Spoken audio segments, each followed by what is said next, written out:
Years of Israeli blockade is imposing more hardships on Palestinians in Gaza, depriving them of even basic social rights. With high poverty and unemployment rates, many Gazans spend most of their dwindling monthly income on food. Hundreds of families in the Gaza Strip are so poor that they can hardly afford one meal a day. Most Gazans depend on handouts from international aid agencies.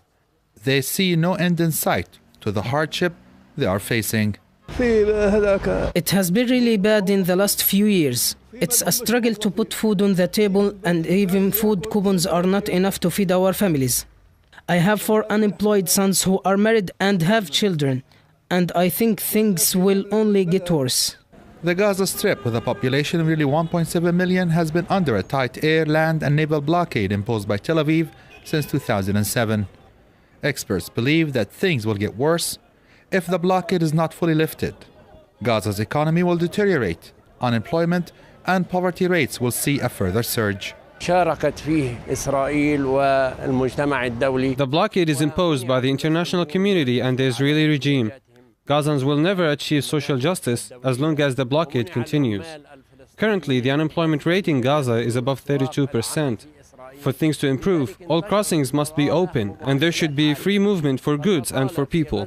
Israel's restriction on agricultural sector is also adding to the problems of people in Gaza, where farmers make up a large portion of the workforce.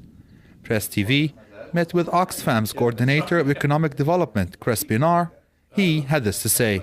One of the biggest impacts has been the loss of employment within the agricultural industry, which is the biggest employer by a long way within Gaza.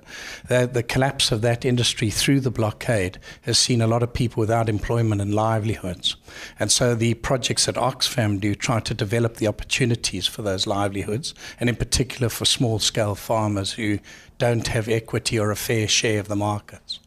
People in Gaza see Israel and its aggression as the main reason behind their worsening living conditions. A multitude of problems, including unemployment and poverty under several years of Israeli blockade, made life a daily struggle for most Gazans. Ashraf Shannon, Press TV Gaza.